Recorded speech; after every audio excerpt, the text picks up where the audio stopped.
From Homedale to Salmon River, District 3 has several teams that don't always get their due. Stepping outside the shadows of the SIC, this is the Treasure Valley Prepcast with Logan Green.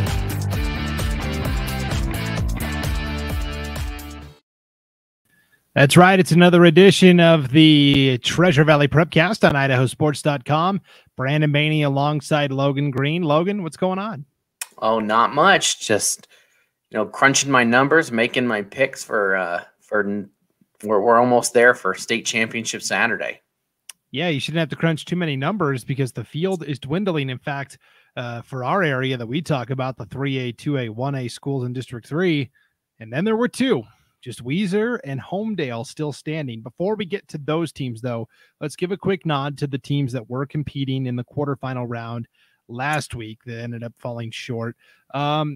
Let's start with the 2A bracket. Again, if you're watching the video of this on the IdahoSports.com YouTube channel or Facebook page, you'll see the bracket as we put it up on the screen. You can also get the audio of this at IdahoSports.com or wherever you download your podcasts.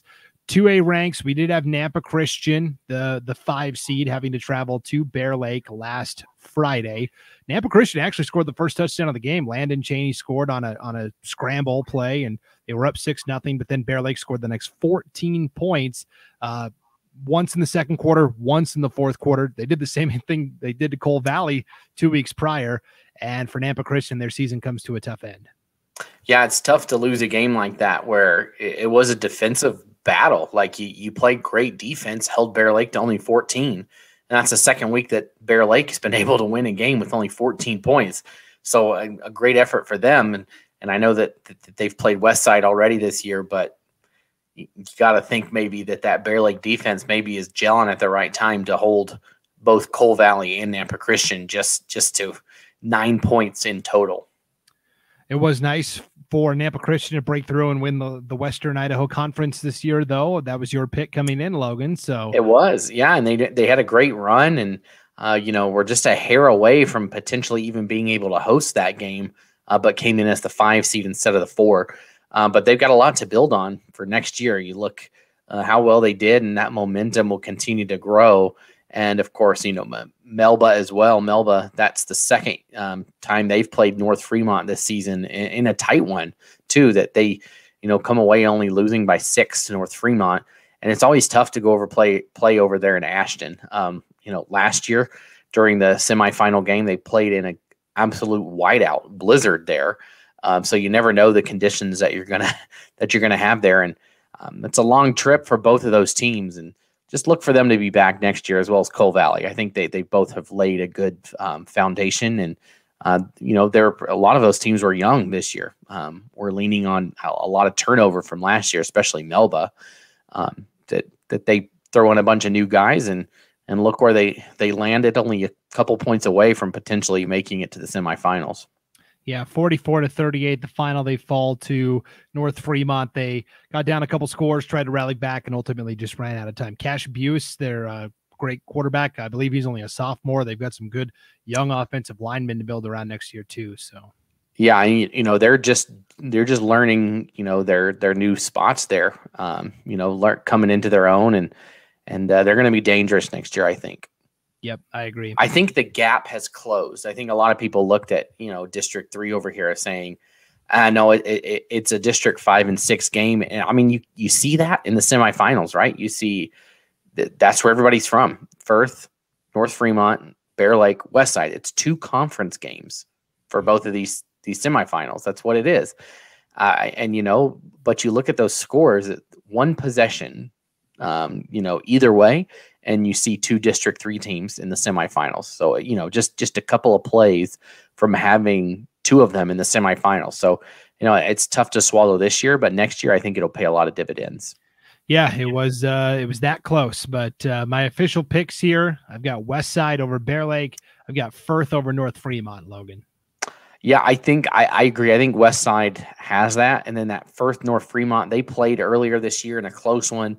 Last year, Firth won that game in the semifinals. They were the 2 that played in that blizzard.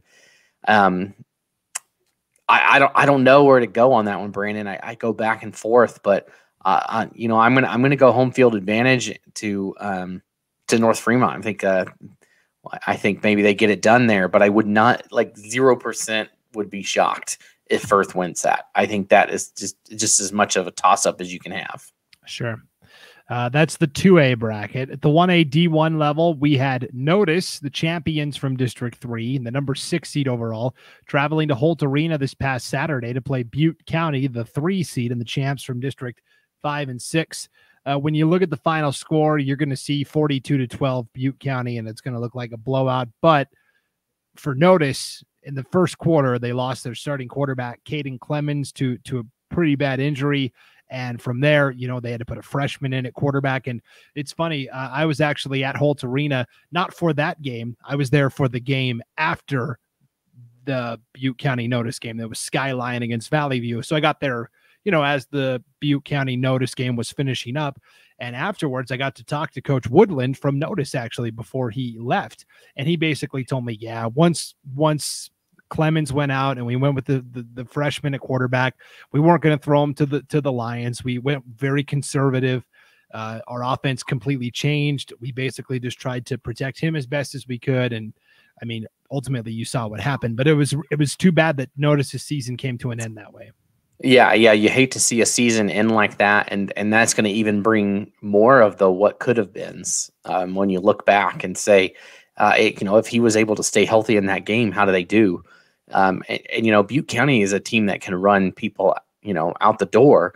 And even, the score is, it's a 30-point win, but it could have been a lot worse. I mean, I was at Oakley and they won 80-36 over Genesee. So, it could have been a lot. The score could have gotten more out of hand, but, notice that just a shame for them. It's just too bad that, they didn't get a chance to put their best self on that whole game against Butte County.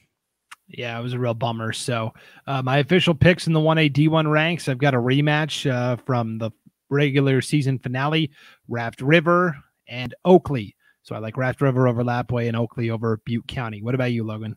Yeah, I'm taking the same thing, Brandon. If there is an upset, I think Butte County could potentially take it to Oakley. When I was in Arco a couple weeks ago, they had just played Raft River within the last 2 or 3 weeks.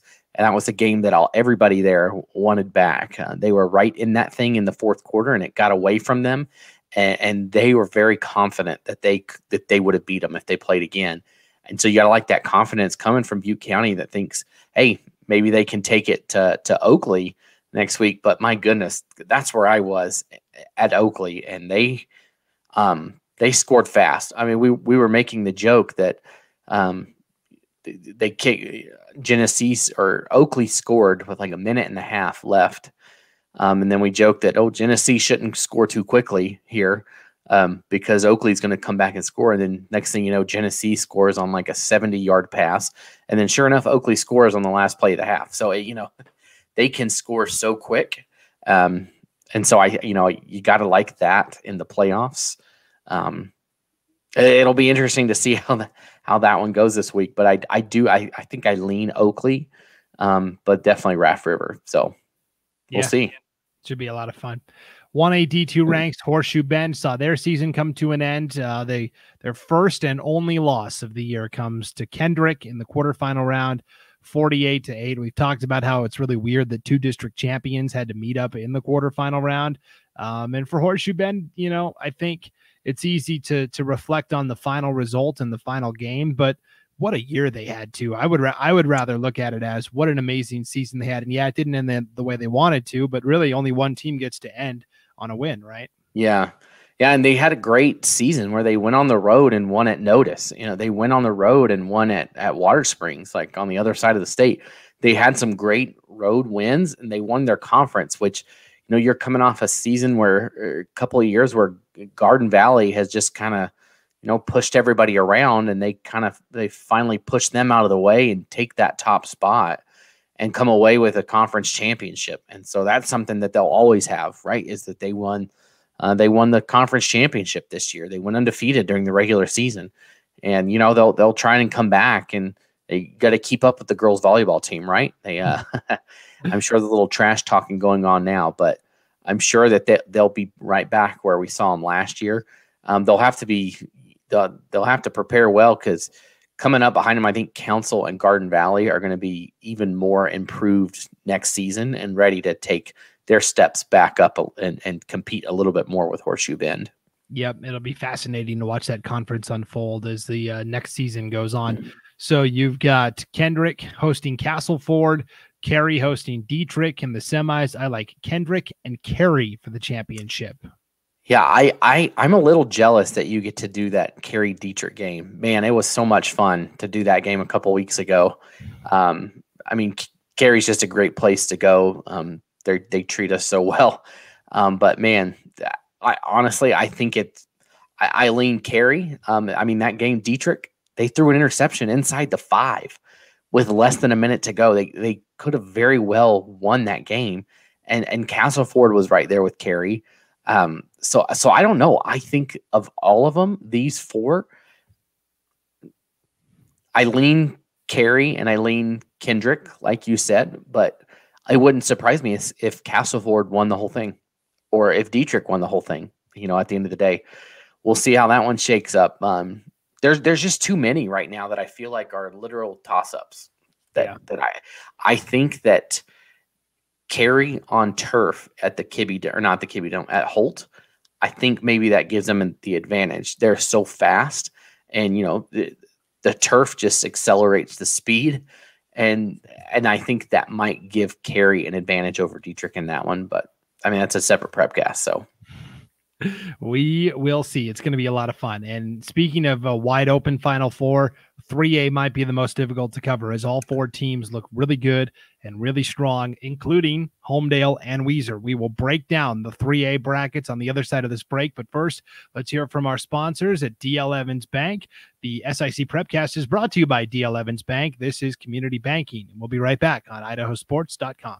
Wherever you are, D.L. Evans Bank is right there to help. From applying for loans to opening new accounts and signing documents, personalized service is just a video call away. This is Bank Live with D.L. Evans Bank.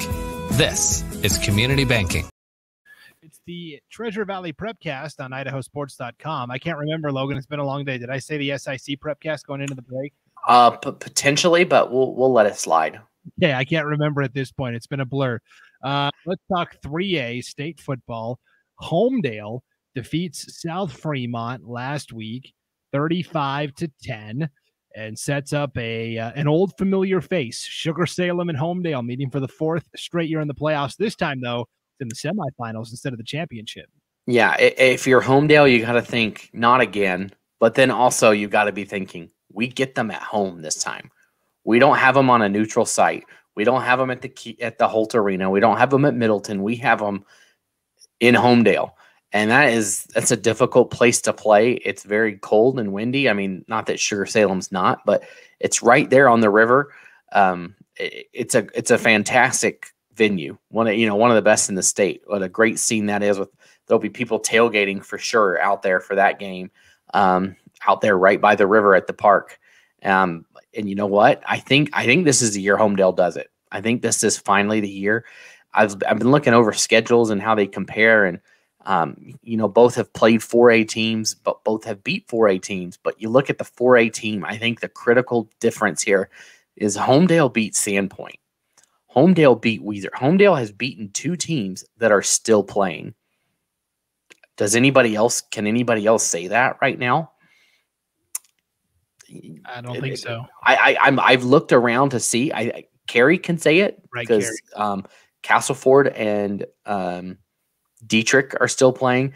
Raft River can say it because they beat Oakley. And anyways, yeah, there's a couple of teams out there that can say it, but right here at the 3A, they can't say it. Of course, Sugar Salem did beat 4A Preston this year.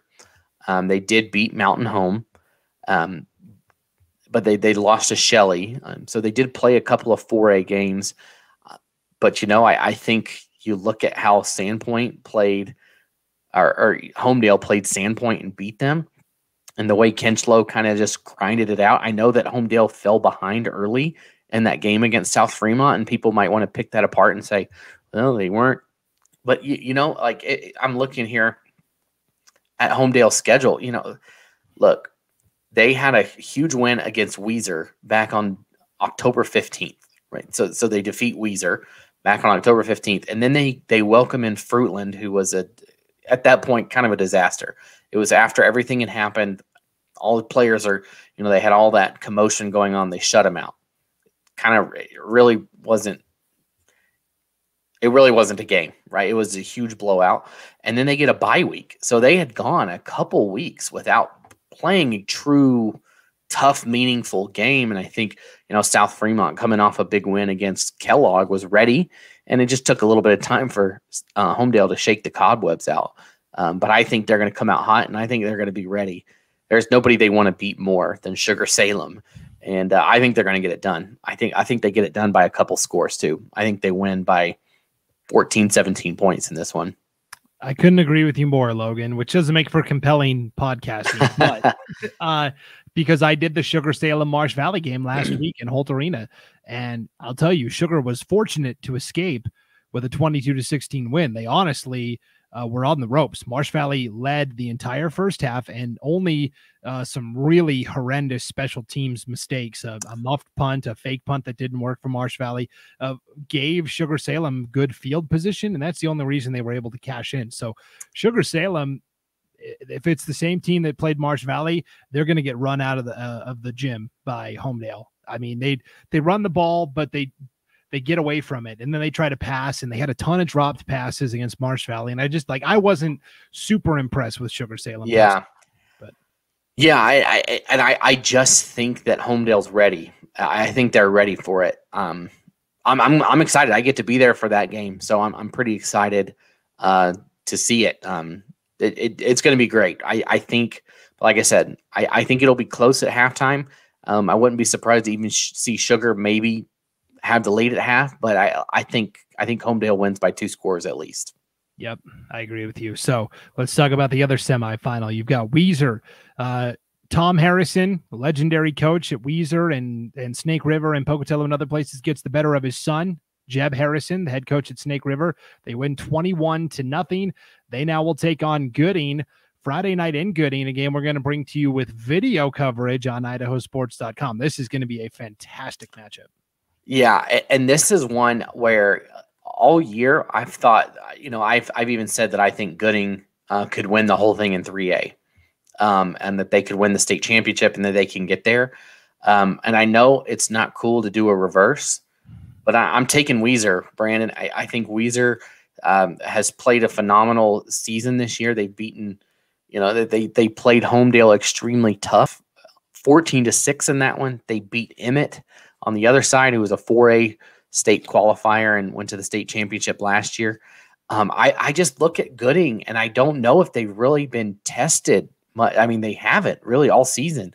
They played a couple 4A teams, Jerome, Canyon Ridge, Mountain Home, and I mean, Mountain Home made it in, but I mean, they really weren't much of anything for Sandpoint really at all. But you look down the schedule, and there's 2A schools. There's teams that didn't make it or barely made it, or and then Timberlake last week kept it real close. And I just think the more I've thought about it, that the competition that Weiser has had this year and playing a tough 4A school in Emmett and having to lose a game to Homedale has really toughened them up to where I think they're going to get it done. I think that they're going to go to Gooding and pull off an upset, and it's going to be close. It's going to be, I don't think anybody scores over 21 points. I think it's a low-scoring slugfest, and it might even come down to who doesn't make their extra points. But I think it's going to go the way of Weiser. Very interesting. Weiser has gotten off to great starts in each of their first 2 playoff games. Brock Spencer took the opening kickoff back for a touchdown last week against Snake River, and I think that could be key if Weiser starts out hot. Gooding is a tough team. They don't play super well from behind because they like to run the football. So really it's going to boil down to Weiser's speed versus Gooding's size. Gooding has great offensive linemen. Tate Gillette is a good fullback. They ran Colston Loveland quite a bit last week, actually. He wasn't involved in the passing game too much. They put him in the backfield and run him. And then their quarterback, Curtis Atkinson, is like 6'4", 250 pounds. And he just if you don't bring down Atkinson, if you don't make a good hit, he's not going down. I did a couple of Gooding games last year, and the best way to get him was around the ankles. You had to trip him up, make him lose his balance, because he would just lower that shoulder and plow right through guys. You don't see a quarterback do that. He initiates the contact. He wants it. He wants to put you on the ground. And if Weiser's not able to bring him down, then I think that'll be the key to the game is how do they deal with Atkinson? Are they able to bring him down? Because they have two freak athletes, right? With Atkinson and then obviously with Loveland, who everybody's looking at. But he signed with Michigan. So you got a player on the other side. And if you're Gooding or if you're Weiser here, you say, hey, there's a player going to a big time Division I school. Surely other people are watching him just to keep tabs on him. Here's a chance to show that, hey, I shut down a D1 Michigan player. That'd be something cool to add to your resume. Well, and on the other side, Brett Spencer has an offer from the Idaho Vandals. So for Weiser, he's a big time player too. So there's the star power will be out. He's a bigger time player. I guess it's this side. There we go. If he's a Vandal, he's a great person, obviously. Yeah, well, we'll try to ignore that Vandal bias coming through. Sorry. I officially will go with Homedale and Gooding. But again, if it was Weiser and Sugar or any other combination, it would not surprise me too much. I'll be most surprised if Sugar wins. I think that would be the most surprising thing. But that other game, I agree. I think it's a toss-up. I do. I think Weiser sneaks away with it, but I'm not predicting a blowout at all. So either way, we'll see. Either way, it's going to be a lot of fun. We will be covering each and every semifinal game this weekend. Live announcers at the game, bringing you all the details and info you need to know. So if you want to see the schedule, just go to the game streams tab on the homepage at IdahoSports.com. All right, Logan, next week we'll be talking about maybe championship. Well, we'll see for the 3A ranks. Yeah, we could potentially have a rematch of Weiser and Homedale. I mean, that's when I'm picking it. We could see them matched up, so we'll see where that game will be played. If that's the matchup and how it's going to go, we'll have to see. I think everybody here in District 3 is rooting for that. Personally, they want to see those two match up again on a bigger stage. I think it would be great for those two teams to play again. But no matter who it is, it'll be, I think, all across all levels. There are so many great games this weekend, and like you said, everything's on IdahoSports.com. And last week I drove to Oakley, did a game, and then drove to Utah to go. We went to a game down there, a college game, and then on the way back, I just slapped my phone in my little holder, and I pulled up a couple of games and listened to them. Got to listen to your Skyline Valley View game on the way home. So, if you're out and about, that's what's great. You just pull up your phone. You can listen to one of these games, whether it's Friday or Saturday. There's games all day Saturday. So you can watch or listen Friday night and watch or listen on Saturday. Yep. A lot of options. Yes, and it's all at IdahoSports.com. All right, thanks for tuning into the Treasure Valley Prepcast, brought to you by D.L. Evans Bank. This is Community Banking. For Logan Green, I'm Brandon Baney. We'll see you back here next week on Idaho Sports.